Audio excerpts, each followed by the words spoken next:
दोस्तों, महाभारत का युद्ध जो वर्तमान हरियाणा राज्य के कुरुक्षेत्र में लड़ा गया था, मानव इतिहास में अब तक लड़े गए सबसे भयावह युद्धों में से एक माना जाता है। धर्म ग्रंथों के अनुसार यह युद्ध इतना विनाशकारी था कि केवल 18 दिनों तक चलने के बावजूद इसमें लगभग 80% भारतीय पुरुष आबादी की मृत्यु हो गई।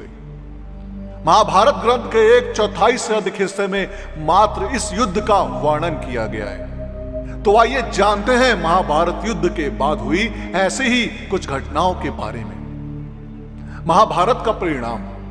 दोस्तों, महाभारत युद्ध के परिणाम स्वरूप पांडव संख्या में कम होने के बावजूद जीत गए और कौरव संख्या में पांडवों से कई अधिक होने के बाद भी हार गए। अब इसका कारण उनके कर्म को माना गया, नीति और अनीति की राह पर चलने को माना गया, विधि के विधान के पक्ष और विपक्ष में खड़े होने को माना गया। पांडव युद्ध जीत गए और श्री कृष्ण ने पांडवों में सबसे बड़े भाई युधिष्ठिर का राज तिलक करा दिया। फिर इनका अंत कैसे हुआ? जिनका राज तिलक स्वयं भगवान के हाथों से हुआ हो, उनका विनाश कैसे हुआ? क्या हुआ जब हस्तिनापुर की राजगद्दी पांडवों के हाथ में आ गई? पांडवों ने हस्तिनापुर पर कब तक शासन किया? वे आखिर कैसे मर गए या वास्तव में उनकी हत्या कर दी गई?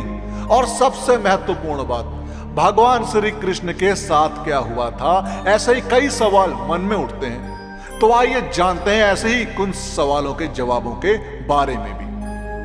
राज तिलक और शाप का संबंध। दोस्तों, कुरुक्षेत्र का युद्ध जीतने के बाद पांडवों को हस्तिनापुर का शासन मिला।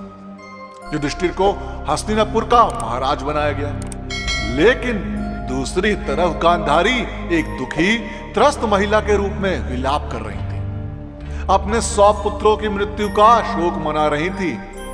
जब युधिष्ठिर को सिंहासन सौंप दिया गया और श्री कृष्ण का हस्तिनापुर से विदाई लेने का समय आया, तब वह गांधारी के पास गए और गांधारी ने श्री कृष्ण को उनके वंश का अंत हो जाने का शाप दे डाला।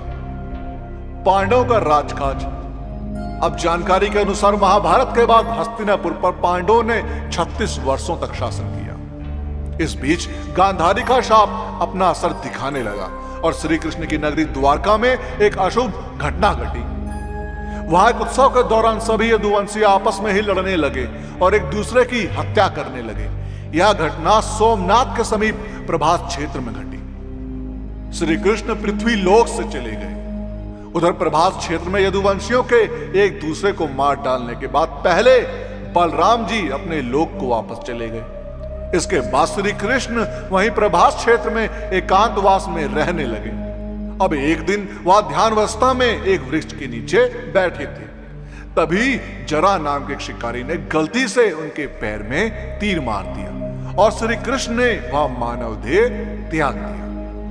भगवान कृष्ण के बैकुंठ लौट जाने के बाद देव ऋषि वेदव्यास ने अर्जुन को बताया कि श्री कृष्ण और उनके भाइयों का जीवन समाप्त हो गया है। द्वापर के बाद क्या? महाभारत के सबसे महत्वपूर्ण पात्र भगवान कृष्ण और पांडवों ने इस तरह नश्वर संसार को छोड़ दिया। इसके बाद कलयुग शुरू हुआ जो अभी तक चल रहा है। जानकारी के अनुसार अब तक कलयुग के 5000 साल पूरे हो चुके हैं। कलयुग की अवधि क्या है, इस पर अलग अलग मत देखने को मिलता है। दोस्तों, आपका महाभारत से जुड़ी इस घटना के बारे में क्या कहना है, हमें कमेंट्स के माध्यम से जरूर बताएं। और इस वीडियो का पार्ट 2 चाहिए हो तो कमेंट्स में पार्ट 2 जरूर लिखें। और साथ ही साथ अगर आपको हमारी आज की वीडियो पसंद आई हो तो टारगेट रखते हैं 5000 लाइक। अब 5000 लाइक इतने ज्यादा तो है नहीं, तो इस वीडियो को लाइक और शेयर करना ना भूलो। जिन लोगों ने अभी तक हमारे चैनल को सब्सक्राइब नहीं किया, उनसे मेरी गुजारिश है कि हमसे जुड़े रहने के लिए और ऐसे ही और भी वीडियोस देखने के लिए हमारे चैनल को सब्सक्राइब जरूर करें।